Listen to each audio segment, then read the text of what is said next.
Karnataka top 20ಗೆ ಸ್ವಾಗತ. ನಾನು ಕಾವ್ಯ.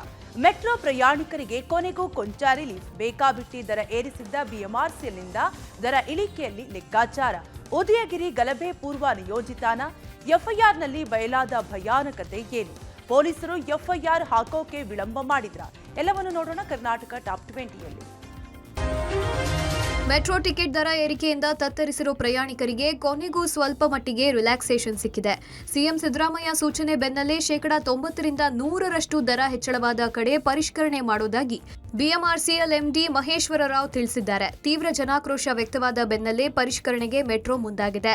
ಸಮಿತಿಯ ಶಿಫಾರಸ್ಸಿನಂತೆ ದರ ಏರಿಕೆ ಮಾಡಿದ್ದೇವೆ, ಆದರೆ ರೇಟ್ನಲ್ಲಿ ಕೊಂಚ ಜಂಪ್ ಆಗಿದೆ ಅಂತ ದೂರು ಬಂದಿವೆ.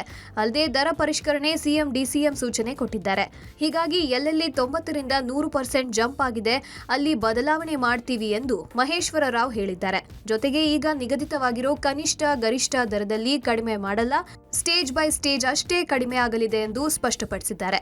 ಇದು ಪಬ್ಲಿಕ್ ಟಿವಿ ನಿರಂತರ ವರದಿಯ ಬಿಗ್ ಇಂಪ್ಯಾಕ್ಟ್.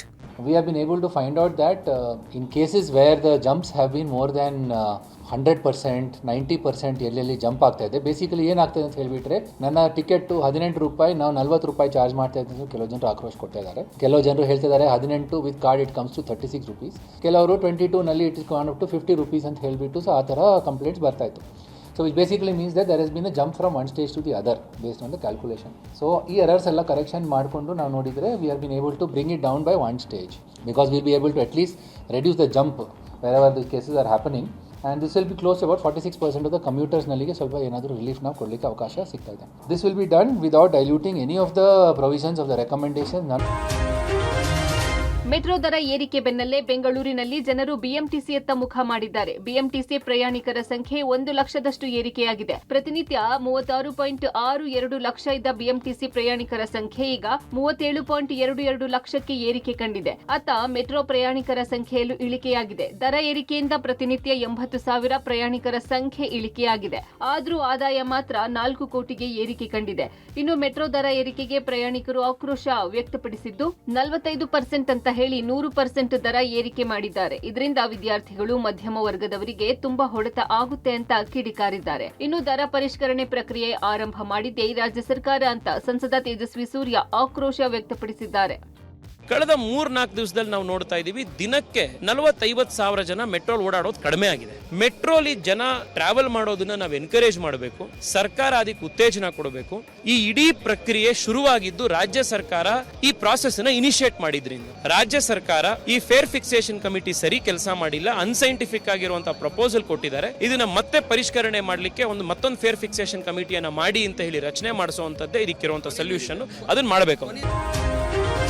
ಮೈಸೂರಿನ ಉದಯಗಿರಿಯಲ್ಲಿ ದಾಂಧಲೆ ಪ್ರಕರಣ ಸಂಬಂಧ ಪೊಲೀಸ್ ಠಾಣೆ ಮೇಲೆ ಕಲ್ಲು ಎಸೆದ ಸಂಪೂರ್ಣ ಸಿಸಿಟಿವಿ ದೃಶ್ಯ ಪಬ್ಲಿಕ್ ಟಿವಿಗೆ ಲಭ್ಯ ಆಗಿದೆ. ಕಲ್ಲೆಸೆದ ಎಲ್ಲರೂ ಠಾಣೆಯ 100 ಮೀಟರ್ ಅಂತರದ ನಿವಾಸಿಗಳಾಗಿದ್ದು, ಸಿಸಿಟಿವಿ ದೃಶ್ಯಾವಳಿ ಆಧರಿಸಿ ಆರೋಪಿಗಳನ್ನ ಸಿಸಿಬಿ ಪೊಲೀಸರು ಪತ್ತೆ ಹಚ್ಚುತ್ತಾ ಇದ್ದಾರೆ. ಇನ್ನು ಕಲ್ಲೆಸೆತ ಪ್ರಕರಣ ಸಂಬಂಧ ಎಫ್ಐಆರ್ನಲ್ಲಿ ಘಟನೆಯ ಭೀಕರತೆ ಹೊರಬಿದ್ದಿದೆ. ಗಲಭೆಯಲ್ಲಿ ಬರೋಬ್ಬರಿ 1000ಕ್ಕೂ ಹೆಚ್ಚು ಜನ ಭಾಗಿಯಾಗಿದ್ದಾರೆ.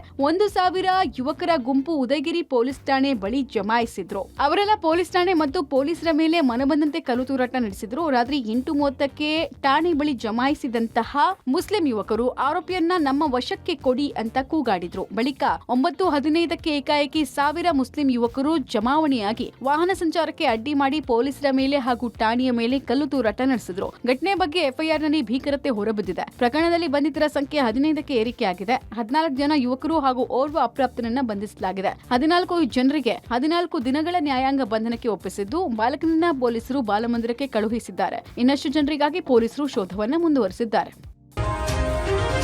ಮೈಸೂರಿನ ಉದಯಗಿರಿ ದಾಂಧಲೆ ಪ್ರಕರಣಕ್ಕೆ ಸಂಬಂಧಪಟ್ಟಂತೆ ಶಾಸಕ ತನ್ವೀರ್ ಸೇಠ್ ಪೊಲೀಸರ ನಡೆ ಮೇಲೆ ಅನುಮಾನ ವ್ಯಕ್ತಪಡಿಸಿದ್ದಾರೆ. ಪ್ರಕರಣ ದಾಖಲಿಸಿಕೊಳ್ಳುವುದರಲ್ಲಿ ಪೊಲೀಸರು ವಿಳಂಬ ಮಾಡಿದ್ದಾರೆ. ಬೆಳಗ್ಗೆ ದೂರು ಕೊಟ್ಟರೆ ಸಂಜೆ ಪ್ರಕರಣ ದಾಖಲಾಗಿದೆ. ಹೀಗಾಗಿ ದೂರು ಕೊಟ್ಟ ಮೇಲೆ ಎಫ್ಐಆರ್ ಹಾಕೋಕೆ ವಿಳಂಬ ಯಾಕೆ ಅಂತ ಗೊತ್ತಾಗಬೇಕು. ಜೊತೆಗೆ ದೂರು ಕೊಡೋದಕ್ಕೆ ಬಂದವರ ಜೊತೆಗೆ ವರ್ತನೆ ಹೇಗಿತ್ತು, ದಸ್ತಗಿರಿ ಮಾಡಿದ ಮೇಲೆ ಯಾಕೆ ಕಲ್ಲು ತೂರಾಟ ಆಯ್ತು ಎಂಬುದರ ಬಗ್ಗೆ ವರದಿ ಕೇಳಿದ್ದೀನಿ ಅಂತ ಶಾಸಕ ತನ್ವೀರ್ ಸೇಠ್ ಹೇಳಿದ್ದಾರೆ. ಜೊತೆಗೆ ಅಖಿಲೇಶ್ ಮತ್ತು ರಾಹುಲ್ ಗಾಂಧಿ ಫೋಟೋ ಹಾಕಿದ್ದಕ್ಕೆ ಈ ಘಟನೆ ನಡೆದಿದೆ ಬರೆದಿಲ್ಲ. ಪ್ರವಾದಿ ಬಗ್ಗೆ ಅವಹೇಳನಕಾರಿಯಾಗಿ ಬರೆದ ಕಾರಣಕ್ಕೆ ಈ ಘಟನೆ ಆಗಿದೆ ಅಂತ ತಿಳಿಸಿದ್ದಾರೆ. ಇನ್ನು ತಪ್ಪಿತಸ್ಥರ ವಿರುದ್ಧ ಮುಲಾಜಿಲ್ಲದೆ ಕ್ರಮ ತೆಗೆದುಕೊಳ್ತೀವಿ ಅಂತ ಗೃಹ ಸಚಿವ ಪರಮೇಶ್ವರ್ ಹೇಳಿದ್ದಾರೆ. ಸಿಸಿಟಿವಿಯಲ್ಲಿ ಪರಿಶೀಲಿಸಿ ಕಲ್ಲು ಹೊಡೆದವರು ಯಾರು ಅಂತ ಪತ್ತೆ ಹಚ್ಚಿ ಬಂಧಿಸ್ತಾರೆ. ಕಾನೂನು ಪ್ರಕಾರ ಕ್ರಮ ಕೈಗೊಳ್ತೀವಿ ಅಂತ ಹೇಳಿದ್ದಾರೆ. ದೂರು ಕೊಟ್ಟ ಮೇಲೆ FIR ದೂರು ಕೊಟ್ಟಂತಹ ಸಮಯ ಮತ್ತು FIR ಹಾಕಿದಂತ ಸಮಯ ಮಧ್ಯದಲ್ಲಿ ಆದಂತ ವಿಳಂಬ ಈ ಎಲ್ಲವೂ ಮುಂದ್ ಬರಬೇಕು. ಅದರ ಜೊತೆಗೆ ದೂರು ಕೊಡಕ್ಕೆ ಬಂದಂತವ್ರ ಜೊತೆಗೆ ವರ್ತನೆ ಹೇಗಾಗಿತ್ತು, ದಸ್ತಗಿರಿ ಮಾಡಿದ್ಮೇಲೆನೂ ಇಂಥ ಪರಿಸ್ಥಿತಿ ಬರಬೇಕಾದ್ರೆ ಕಾರಣಗಳು ಏನು ಅನ್ನೋದನ್ನ ನಾನು ಒಂದು ವರದಿಯನ್ನ ಕೇಳಿದ್ದೇನೆ. ಈಗಾಗಲೇ ನಾನು ನಿನ್ನೆನೂ ಹೇಳಿದೆ, ನಾವು ಯಾವುದೇ ಮುಲಾಜಿಲ್ಲದೆ ಕ್ರಮ ತಗೊಳ್ತೀವಿ ಅಂತೇಳಿ. ಈಗಾಗಲೇ ಸುಮಾರು 10 ಜನರ ಮೇಲೆ ಅರೆಸ್ಟ್ ಮಾಡಿದ್ದಾರೆ. ಯಾರು ಕಲ್ಲು ಹೊಡೆದ್ರು, ಯಾರು ಅವರೆಲ್ಲ ಇನ್ನೂ ಕೂಡ ನಮ್ಮ CCTV ಫುಟೇಜ್ ನಲ್ಲಿ ಐಡೆಂಟಿಫೈ ಮಾಡಿದ್ದಾರೆ. ಅವ್ರನ್ನೂ ಕೂಡ ಅರೆಸ್ಟ್ ಮಾಡ್ತಾರೆ.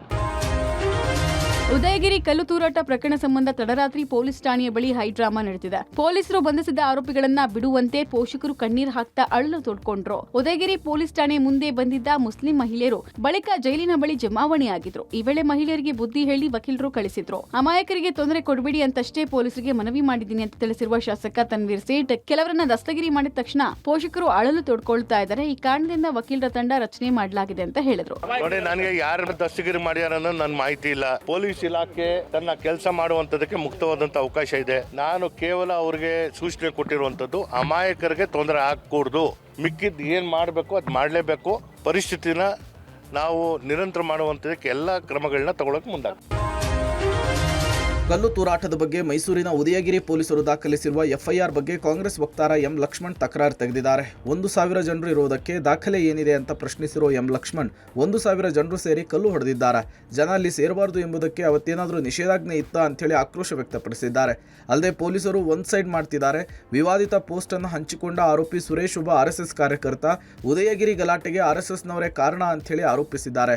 ಆದರೆ ಎಂ ಲಕ್ಷ್ಮಣ್ ಆರೋಪಕ್ಕೆ ತಿರುಗೇಟು ಕೊಟ್ಟಿರುವ CT ರವಿ, ಈಗ ಅರೆಸ್ಟ್ ಆಗಿರೋರು RSSನವರಲ್ಲ, ಹೀಗಾಗಿ ಬದ್ಧತೆ ನೈತಿಕತೆ ಇದ್ರೆ ಸಾರ್ವಜನಿಕವಾಗಿ ಕ್ಷಮೆ ಕೇಳಬೇಕು ಅಂತೇಳಿ ಆಗ್ರಹಿಸಿದ್ದಾರೆ. 1,000 ಜನ ಅವತ್ತು ಪೊಲೀಸ್ ಸ್ಟೇಷನ್ ಮುಂದ್ಗಡೆ ಗ್ಯಾದರ್ ಆಗಿದ್ರ? 1,000 ಜನ ಇರಾದ್ರೆ ಎನ್ನುವಂಥದಕ್ಕೆ ನಿಮ್ಮ ಹತ್ರ ವಿಡಿಯೋ ಆಡಿಯೋ ದಾಖಲೆಗಳಿದಾವ? ಅದ್ರ 1,000 ಜನನು ಕಲ್ಲು ಹೊಡೆದಿದಾರ? ಅವತ್ತು ಸೆಕ್ಷನ್ 144 ಇತ್ತ? ಮಿಸ್ಟರ್ ಲಕ್ಷ್ಮಣ್ KPCC ವಕ್ತಾರ, ಆತನ ಆರೋಪ ಮಾಡಿದ RSSನವ್ರು ವೇಷ ಬದಲಾಯಿಸ್ಕೊಂಡು ಬಂದಿದ್ದಾರೆ, ನಮ್ಗೆ ಇನ್ಫಾರ್ಮೇಷನ್ ಬಂದಿದೆ ಅಂತ ಹೇಳ್ದ. ನಿನಗೆ ಸಾರ್ವಜನಿಕ ಬದ್ಧತೆ ಇದ್ದರೆ, ಸಾರ್ವಜನಿಕ ಮೌಲ್ಯಗಳಿದ್ದರೆ, ನೈತಿಕತೆ ಇದ್ದರೆ, ಆರೋಪ ಮಾಡಿದ್ದಕ್ಕೆ, ಒಂದು ದೇಶಭಕ್ತ ಸಂಘಟನೆ ಮೇಲೆ ಆರೋಪ ಮಾಡಿದ್ದ ಕಾರಣಕ್ಕೆ ಸಾರ್ವಜನಿಕ ಕ್ಷಮೆಯಾಚನೆ ಮಾಡಬೇಕು. ಸಿಎಂ ಸಿದ್ದರಾಮಯ್ಯರ ದೀರ್ಘಾವಧಿ ಮುಖ್ಯಮಂತ್ರಿ ಕನಸಿಗೆ ಗೃಹ ಸಚಿವ ಡಾಕ್ಟರ್ ಜಿ ಪರಮೇಶ್ವರ್ ಬೆಂಬಲ ನೀಡಿದ್ದಾರೆ. ಮುಖ್ಯಮಂತ್ರಿಗಳು ದೀರ್ಘಾವಧಿಯ ಸಿಎಂ ಆಗಲೆಂದು ನಾನು ಹಾರೈಸುತ್ತೇನೆ ಅಂತ ಪರಮೇಶ್ವರ್ ತಿಳಿಸಿದ್ದಾರೆ. ಸಿದ್ದರಾಮಯ್ಯ ದಾಖಲೆ ಮಾಡಲಿ ಅಂತ ನಾನು ಹಾರೈಸುತ್ತೇನೆ ಎನ್ನುವ ಮೂಲಕ DCM DK ಶಿವಕುಮಾರ್ಗೆ ಪರಮೇಶ್ವರ್ ಪರೋಕ್ಷ ಟಾಂಗ್ ಕೊಟ್ಟಿದ್ದಾರೆ. ಪರಮೇಶ್ವರ್ ಮಾತು ಪವರ್ ಶೇರಿಂಗ್ ಫೈಟ್ ನಡುವೆ ಪೂರ್ಣಾವಧಿ ಸಿಎಂ ಕೂಗು ಜೋರಾಗುತ್ತಾ ಎಂಬ ಕುತೂಹಲ ಮೂಡಿಸಿದೆ. ಇನ್ನು ಸಿದ್ದರಾಮಯ್ಯ 7 ವರ್ಷ ಅಲ್ಲ 10 ವರ್ಷ ಸಿಎಂ ಅಂತ ಸಚಿವ MB ಪಾಟೀಲ್ ಹೇಳಿದ್ದಾರೆ. ಸದ್ಯ ಸಿಎಂ ಕುರ್ಚಿ ಖಾಲಿ ಇಲ್ಲ. ಈ ಅವಧಿ ಪೂರೈಸಿ ಮತ್ತೆ ಸಿದ್ದರಾಮಯ್ಯ ನೇತೃತ್ವದಲ್ಲಿ ಚುನಾವಣೆ ಎದುರಿಸುತ್ತೇವೆ. ಮುಂದಿನ ಬಾರಿಯೂ ನಾವು ಅಧಿಕಾರಕ್ಕೆ ಬರುತ್ತೇವೆ ಎಂದು ವಿಶ್ವಾಸ ವ್ಯಕ್ತಪಡಿಸಿದ್ದಾರೆ. ನಾನು ಕೂಡ ಮೊನ್ನೆ ಹೇಳಿಕೆಗಳನ್ನು ಕೊಟ್ಟಿದ್ದೇನೆ. ನೀವು 2.5 ವರ್ಷಕ್ಕೆ ಮಾತ್ರ ಆಯ್ಕೆ ಮಾಡ್ತಾ ಇದ್ದೀವಿ, ಅವ್ರನ್ನ 2.5 ವರ್ಷಕ್ಕೆ ಬದಲಾಯಿಸ್ತೀವಿ ಅಂತ ಏನು ಹೇಳಿರಲಿಲ್ಲ. ಸೊ ಹಾಗಾಗಿ ಅವರಿಗೆ 5 ವರ್ಷ ಕಂಪ್ಲೀಟ್ ಮಾಡಿದ್ರೆ ಸ್ವಾಭಾವಿಕವಾಗಿ ಒಂದು ರೆಕಾರ್ಡ್ ಆಗುತ್ತೆ. ಅದು ನಾನೇ ಹೇಳಿದ್ದೀನಿ, ಆ ರೀತಿ ಹಾರೈಸ್ತೇನೆ. ಮುಖ್ಯಮಂತ್ರಿಗಳು ಈಗ 7 ವರ್ಷ ಆಗಕ್ಕೆ ಬಂತು. ಮುಖ್ಯಮಂತ್ರಿಗಳು 7 ವರ್ಷಕ್ಕೆ 10 ವರ್ಷ ಆಗ್ತಾರೆ, ಉಳಿತಾರೆ ಸಹ. ನಾನು ಈ ಗೊಂದಲ ಸೃಷ್ಟಿ ಮಾಡೋಕ್ಕೆ ಹೋಗಲ್ಲ. ನಮ್ಮಲ್ಲಿ ಪಕ್ಷ ಹೈಕಮಾಂಡ್ ಅಂತಿಮ. ಹೈಕಮಾಂಡ್ ಸಿದ್ದರಾಮಯ್ಯ ಅವ್ರನ್ನ ಮುಖ್ಯಮಂತ್ರಿ ಮಾಡಿದ್ದಾರೆ. ಮುಖ್ಯಮಂತ್ರಿ ಕುರ್ಚಿ ಖಾಲಿ ಇಲ್ಲ. ಮುಖ್ಯಮಂತ್ರಿಗಳು ತಮ್ಮ ಪೂರ್ಣಾವಧಿಯನ್ನು ಪೂರೈಸ್ತಾರೆ. ಮತ್ತೆ ಅವರ ನೇತೃತ್ವದಲ್ಲಿ ಚುನಾವಣೆ ಆಗ್ತದೆ. ಮತ್ತೆ ನಾವು ಅಧಿಕಾರಕ್ಕೆ ಬರ್ತೀವಿ. ರಾಜ್ಯ ಕಾಂಗ್ರೆಸ್ನಲ್ಲಿ ಪವರ್ ಫೈಟ್ ತೀವ್ರಗೊಂಡಿರುವ ಹೊತ್ತಲ್ಲೇ ಇನ್ನೊಂದು ವಾರದೊಳಗೆ ರಾಜ್ಯ ಕಾಂಗ್ರೆಸ್ ಉಸ್ತುವಾರಿ ಬದಲಾವಣೆ ಆಗುವ ಸಾಧ್ಯತೆ ಇದೆ. ರಾಜ್ಯದಲ್ಲಿ ಕಾಂಗ್ರೆಸ್ ಅಧಿಕಾರಕ್ಕೆ ಬರುವ ಮೊದಲಿಂದ ಕೂಡ ರಣದೀಪ್ ಸಿಂಗ್ ಸುರ್ಜೇವಾಲಾ ರಾಜ್ಯ ಕಾಂಗ್ರೆಸ್ ಉಸ್ತುವಾರಿಯಾಗಿದ್ದಾರೆ. ಪಕ್ಷ ಅಧಿಕಾರಕ್ಕೆ ಬಂದು 2 ವರ್ಷ ಪೂರೈಸುವ ಹಂತಕ್ಕೆ ಬಂದಿದೆ. ಅಲ್ಲದೆ ವರ್ಷದ ಹಿಂದೆ ಅನಾರೋಗ್ಯದ ಕಾರಣಕ್ಕೆ ಉಸ್ತುವಾರಿ ಬದಲಾವಣೆಗೆ ಸ್ವತಃ ಸುರ್ಜೇವಾಲಾ ಮನವಿ ಮಾಡಿದ್ರು. ಸುರ್ಜೇವಾಲಾ ಮನವಿ ಹಾಗೂ ಅನಾರೋಗ್ಯದ ನಡುವೆಯೂ ಅವರನ್ನೇ ರಾಜ್ಯ ಉಸ್ತುವಾರಿಯಾಗಿ ಕಾಂಗ್ರೆಸ್ ಹೈಕಮಾಂಡ್ ಮುಂದುವರೆಸಿತ್ತು. ಈಗ ಮುಂದಿನ 1 ವಾರದ ಒಳಗಾಗಿ ರಾಜ್ಯ ಕಾಂಗ್ರೆಸ್ಗೆ ನೂತನ ಉಸ್ತುವಾರಿ ನೇಮಕ ಬಹುತೇಕ ಖಚಿತ ಎನ್ನಲಾಗ್ತಿದೆ. ಸುರ್ಜೇವಾಲಾ ಹರಿಯಾಣ PCC ಅಧ್ಯಕ್ಷ ಸ್ಥಾನದ ಮೇಲೆ ಕಣ್ಣಿಟ್ಟಿದ್ದು, ರಾಜ್ಯ ಕಾಂಗ್ರೆಸ್ ಉಸ್ತುವಾರಿಯಾಗಿ ಛತ್ತೀಸ್ಗಢದ ಮಾಜಿ ಸಿಎಂ ಭೂಪೇಶ್ ಬಘೇಲ್ ನೇಮಕ ಆಗುವ ಸಾಧ್ಯತೆ ಇದೆ. ರಾಜ್ಯದಲ್ಲಿ ಬಿಜೆಪಿ ಜೆಡಿಎಸ್ ಮೈತ್ರಿ ಇದ್ದರೂ ಕಲಬುರಗಿ ಜಿಲ್ಲೆಯ ಜೇವರ್ಗಿ ಪುರಸಭೆ ಅಧ್ಯಕ್ಷ ಗಾದಿಗಾಗಿ ಬಿಜೆಪಿ ಜೆಡಿಎಸ್ ನಡುವೆ ಭಾರೀ ಗಲಾಟೆ ನಡೆದಿದೆ. ಬಿಜೆಪಿ ಜೆಡಿಎಸ್ ಕಾರ್ಯಕರ್ತರು ಪೊಲೀಸರೆದುರೇ ಹೊಡೆದಾಡಿಕೊಂಡಿದ್ದಾರೆ. ಕೊನೆಗೆ ಅಧ್ಯಕ್ಷರಾಗಿ ಜೆಡಿಎಸ್ನ ಗುರುಲಿಂಗಪ್ಪ ಗೌಡ ಮಾಲಿ ಪಾಟೀಲ್, ಉಪಾಧ್ಯಕ್ಷರಾಗಿ ಜೆಡಿಎಸ್ನ ಗಂಗೂಬಾಯಿ ಸತ್ಕಾರ ಆಯ್ಕೆಯಾಗಿದ್ದಾರೆ. 23 ಸದಸ್ಯ ಬಲದ ಜೇವರ್ಗಿ ಪುರಸಭೆಯಲ್ಲಿ 17 ಬಿಜೆಪಿ, 3 ಜೆಡಿಎಸ್, 3 ಸ್ಥಾನದಲ್ಲಿ ಕಾಂಗ್ರೆಸ್ ಗೆದ್ದಿತ್ತು.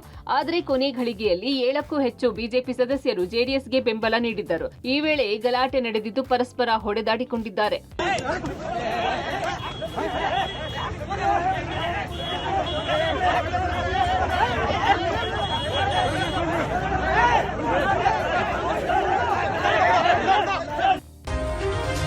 ಬೆಂಗಳೂರಿನಲ್ಲಿ ಪೊಲೀಸರ ಪ್ರೇಮ್ ಕಹಾನಿಯೊಂದು ಪೊಲೀಸ್ ಠಾಣೆ ಮೆಟ್ಟಿಲೇರಿದೆ. ಆಗ್ನೇಯ ವಿಭಾಗದ ಸೆನ್ ಎಸಿಪಿ ಗೋವರ್ಧನ್ ಹಾಗೂ Karwar cyber crime ACP Ashwini ವಿರುದ್ಧ ಹೈಗ್ರೌಂಡ್ಸ್ ಠಾಣೆಯಲ್ಲಿ ಎಫ್ಐಆರ್ ದಾಖಲಾಗಿದೆ. ಎಸಿಪಿ ಗೋವರ್ಧನ್ ಪತ್ನಿ ಅಮೃತ ನೀಡಿದ ದೂರಿನನ್ವಯ ಪ್ರಕರಣ ದಾಖಲಿಸಿ ಪೊಲೀಸರು ತನಿಖೆ ನಡೆಸುತ್ತಿದ್ದಾರೆ. ಡಿವೈಎಸ್ಪಿ ಆಗಿ ಆಯ್ಕೆಯಾದಾಗಿನಿಂದ ಕುಟುಂಬವನ್ನ ದೂರ ಮಾಡಿದ್ದಾರೆ. ಅವರದೇ ಬ್ಯಾಚ್ ಅಧಿಕಾರಿ ಅಶ್ವಿನಿ ಎಂಬುವವರ ಜೊತೆ ಸಂಬಂಧ ಹೊಂದಿದ್ದಾರೆ. ಇದನ್ನ ಪ್ರಶ್ನೆ ಮಾಡಿದ್ದಕ್ಕೆ ಹಲ್ಲೆ ನಡೆಸಿ ಕೊಲೆ ಯತ್ನ ಮಾಡಿದ್ದಾರೆ ಅಂತ ದೂರು ನೀಡಿದ್ದಾರೆ. ಗೋವರ್ಧನ್ ಹಾಗೂ ಅಶ್ವಿನಿ ನಡುವಿನ ಚಾಟ್ ಲಗತ್ತಿಸಿ ದೂರು ಕೊಟ್ಟಿದ್ದಾರೆ. ಅವರು ಅಶ್ವಿನಿ ಆ್ಯಂಡ್ ಗೋವರ್ಧನ್ ಅವರು ಇಬ್ರು ಪ್ರೊಬೇಷನ್ ಅಲ್ಲಿ ಇದ್ದಾರೆ. ಇಬ್ರು ACPs. ಈಸ್ ಎನ್ ACP ಇನ್ ಈ ಸೆನ್ HSR ಲೇಔಟು. ಅಶ್ವಿನಿ ಅವರು ಬಂದ್ಬಿಟ್ಟು ಕಾರವಾರಲ್ಲಿ ACP ಸೆನ್ನಲ್ಲಿ ಇದ್ದಾರೆ. ಸೊ ಏನಾಗುತ್ತೆ, ಅವರು ಆರಾಮಾಗಿದ್ದರು. ಫಸ್ಟ್ ಇನಿಷಿಯಲ್ ಡೇಸ್ ಒಂದು ಸ್ವಲ್ಪ ಚೆನ್ನಾಗೇ ಇದ್ದರು ಹಸ್ಬೆಂಡ್ ಆ್ಯಂಡ್ ವೈಫು. ಆಮೇಲೆ ಇವರು ಅಶ್ವಿನಿ ಅವ್ರದ್ದು ಯಾವಾಗ ಪರಿಚಯ ಆಯಿತು, ಅಶ್ವಿನಿ ಪರಿಚಯ ಆಗಿದ ತಕ್ಷಣ ರಿಪೀಟೆಡ್ ಕಾಲ್ಸ್ ಬರ್ತಾಯಿದೆ, ಆಮೇಲೆ ಮೆಸೇಜಸ್ ಬರ್ತಾಯಿದೆ. ಏನಕ್ಕೆ ಅಂತ ಅವ್ರಿಗೂ ಒಂದು ಸ್ವಲ್ಪ, ಆಮೇಲೆ ಅವ್ರು ಕನ್ಫ್ರಂಟ್ ಮಾಡಿದಾಗೂ ದೆನ್ ಆಮೇಲೆ ಅವರು ಓಕೆ ದೆನ್ ದೇ ಸ್ಟಾರ್ಟೆಡ್ ಏನು ನಡ್ತಾ ಟಾರ್ಚರ್. ಆಮೇಲೆ ಅವ್ರ ಹತ್ರನೂ ಮಾತಾಡಿದಾಗ ಟಾರ್ಚರ್ ಕೊಡೋಕ್ಕೆ ಸ್ಟಾರ್ಟ್ ಮಾಡಿದ್ದಾರೆ. ಆಮೇಲೆ ಅವ್ರಿಗೆ ಹೊಡಿಯೋದು ಎಲ್ಲ ನಡೆದಿದೆ. ಲೈಕ್ ನಾವೆಲ್ಲ ಡೀಟೇಲ್ ಆಗಿ FIR ಮತ್ತು ಕಂಪ್ಲೇಂಟಲ್ಲಿ ಮಾಡಿದ್ದೀವಿ, ಬರೆದಿದ್ದೀವಿ ಏನೇನಿದೆ ಅಂತ. ಮಂಗಳೂರಿನಲ್ಲಿ ಕುಡಿದ ಮತ್ತಿನಲ್ಲಿ ಕಾಲೇಜು ವಿದ್ಯಾರ್ಥಿಗಳು ಬೀದಿ ಕಾಳಗ ಮಾಡಿಕೊಂಡಿದ್ದಾರೆ. ಅಷ್ಟೇ ಅಲ್ಲದೆ ಸ್ಥಳೀಯರ ಮೇಲೂ ಕೂಡ ಹಲ್ಲೆ ನಡೆಸಿದ್ದಾರೆ. ಮಂಗಳೂರು ಹೊರವಲಯದ ಒಳ್ಚಿಲ್ನಲ್ಲಿ ಘಟನೆ ನಡೆದಿದೆ. ಬಾರ್ ಮುಂದೆ ರಸ್ತೆಯಲ್ಲಿಯೇ ಬೈಕನ್ನು ನಿಲ್ಲಿಸಿ ಆಟಾಟೋಪ ಮೆರೆತಾ ಇದ್ದ ವಿದ್ಯಾರ್ಥಿಗಳಿಗೆ ಸ್ಥಳೀಯರು ಬುದ್ಧಿ ಹೇಳಿದ್ದಾರೆ. ಈ ವೇಳೆ ಅವರ ಮೇಲೆಯೇ ಹಲ್ಲೆಗೆ ಯತ್ನಿಸಿದ್ದಾರೆ. ಈ ಬಗ್ಗೆ ಬಂಟ್ವಾಳ ಠಾಣೆಯಲ್ಲಿ ಪ್ರಕರಣ ದಾಖಲಾಗಿದೆ. ಇನ್ನು ಜಮೀನು ಸರ್ವೆ ಮಾಡುವ ವಿಚಾರದಲ್ಲಿ 2 ಗುಂಪುಗಳ ನಡುವೆ ಗಲಾಟೆ ಆಗಿರುವ ಘಟನೆ ಬೆಂಗಳೂರು ಹೊರವಲಯದ ನೆಲಮಂಗಲ ತಾಲೂಕಿನ ಸಿದ್ದನ ಹೊಸಳ್ಳಿ ಗ್ರಾಮದಲ್ಲಿ ನಡೆದಿದೆ. ಗ್ರಾಮದ ಚಿಕ್ಕರಿಯಪ್ಪ ಎಂಬುವವರ ಜಮೀನು ಸರ್ವೆ ಮಾಡುವಾಗ ಅಧಿಕಾರಿಗಳ ಮೇಲೆ ರೈತರು ಕಲ್ಲು ತೂರಾಟ ಮಾಡಿ ಗಲಾಟೆ ಮಾಡಿದ್ದಾರೆ. ಕಾರಿಗೆ ಅಡ್ಡ ಹಾಕಿ ಸರ್ವೆಗೆ ವಿರೋಧ ಮಾಡಿ ಕಲ್ಲು ತೂರಾಟ ಮಾಡಿ ಕಾರನ್ನು ಜಖಂಗೊಳಿಸಿದ್ದಾರೆ. ಸಿಮೆಂಟ್ ಟ್ಯಾಂಕರ್ ಮತ್ತು ಗೂಡ್ಸ್ ವಾಹನದ ನಡುವೆ ಮುಖಾಮುಖಿ ಡಿಕ್ಕಿಯಾಗಿ ಇಬ್ಬರು ಸಜೀವ ದಹನವಾಗಿದ್ದಾರೆ. ಕೊಪ್ಪಳ ಜಿಲ್ಲೆಯ ಕುಷ್ಟಗಿ ತಾಲೂಕಿನ ನಂದಾಪುರ ಬಳಿ ಭೀಕರ ಆಕ್ಸಿಡೆಂಟ್ ಸಂಭವಿಸಿದೆ. ಆಕ್ಸಿಡೆಂಟ್ನ ನಂತರ ಗೂಡ್ಸ್ ವಾಹನದಲ್ಲಿ ಬೆಂಕಿ ಹೊತ್ತುಕೊಂಡು ಹೊರಬರಲಾರದೆ ವಾಹನದಲ್ಲಿಯೇ ಇಬ್ಬರು ಸಜೀವ ದಹನಗೊಂಡಿದ್ದಾರೆ. ರಾಯಚೂರು ಜಿಲ್ಲೆಯ ಲಿಂಗಸಗೂರು ತಾಲೂಕಿನ ತೊಡಕಿ ಗ್ರಾಮದ ಸಿದ್ದಪ್ಪ ಮತ್ತು ಅಂಜಪ್ಪ ಮೃತ ದುರ್ದೈವಿಗಳಾಗಿದ್ದಾರೆ. ಇನ್ನು ಮಂಡ್ಯ ಜಿಲ್ಲೆಯ ಕೆಆರ್ಪೇಟೆ ತಾಲೂಕಿನಲ್ಲಿ ಚಾಲಕನ ನಿಯಂತ್ರಣ ತಪ್ಪಿ KSRTC ಬಸ್ ಮರಕ್ಕೆ ಡಿಕ್ಕಿ ಹೊಡೆದಿದೆ. ಆಕ್ಸಿಡೆಂಟ್ನಲ್ಲಿ 20ಕ್ಕೂ ಹೆಚ್ಚು ಜನರಿಗೆ ಗಂಭೀರ ಗಾಯವಾಗಿದ್ದು 5ರ ಸ್ಥಿತಿ ಚಿಂತಾಜನಕವಾಗಿದೆ. ಆಲೇನಹಳ್ಳಿ ಗ್ರಾಮದಿಂದ ಕೆಆರ್ಪೇಟೆಗೆ ಬರ್ತಾ ಇದ್ದ ವೇಳೆ ಚಾಲಕನ ನಿಯಂತ್ರಣ ತಪ್ಪಿ ಬೃಹತ್ ಮರಕ್ಕೆ ಬಸ್ಸು ಡಿಕ್ಕಿಯಾಗಿದೆ. ಗಾಯಾಳುಗಳ ಪೈಕಿ ಹೆಚ್ಚು ಶಾಲಾ ಕಾಲೇಜಿನ ವಿದ್ಯಾರ್ಥಿಗಳೇ ಇದ್ದಾರೆ ಅನ್ನೋದು ಗೊತ್ತಾಗಿದೆ.